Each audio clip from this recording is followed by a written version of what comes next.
okay na ta. Kay bagong director may gala Cebu City Police Office. Nilingkod na mga kaigsunan. Salamat nakalingkod na sila. Kay ba sige kapoy na binarog.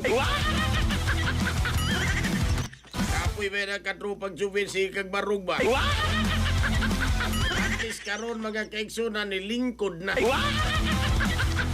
Itaw ang bagong hippie, bagong direktor sa kapulisan.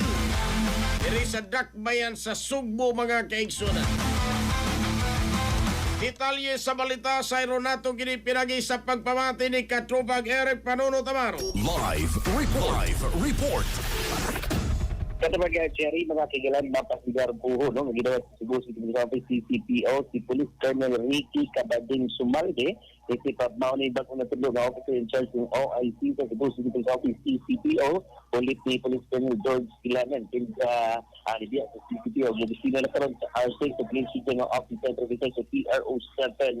Uban sa iyong pag-asumer, sa pagpangulit sa CCPO Acting Director, ang CCPO, nagsugod sa kabag-ong salig sa pagpalig-on sa kalinaw kahusay at papatunay silang balaod o paghatag og responsive, professional o nakasentro sa komunidad na serbisyo sa kapulisan ang iyang halapan ng sentian, edukasyon o sudundon nga pamunuan gipabot sa nga makapaswag pa sa kapabilidad ng operasyon sa organisasyon samtang nagpag-iugda ug matikon nga pakigtamay ang talukang ng tabahanan mga kauban ng ahensya ug katawhan sa Dakbayan sa Subo.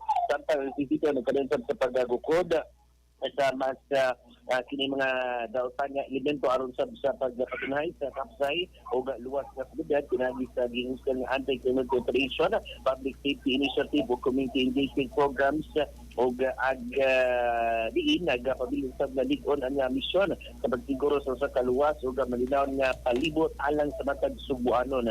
Uban sa mga opisyal, personal stakeholders sa komunidad, may nito nga diabi-abi si Police Colonel Ricky Cabading Sumalde o gipadayag ag bugos na suporta sa kipo mga sakop sa CCPO ngadto na usab kaniya kasarop pag kinipugan Cherry mga kahigalaan. Ano ito nga latest? Ika na usap sa Cebu City Office CCPO mga katropa sa kapinigitaan kape nga makapawa sa kinipong mga palatian kape mga kaigan na white cafe na mauna ni ay hindi pangita Santo Plus Commerce Gracias for Incorporated. Alang sa Pilipino para sa Pilipino sa tropa Eric Amaro, XFM. XFM Report. Headshot. Cellphone Plus Gold, mapalit sa mga butika sa inyong lugar.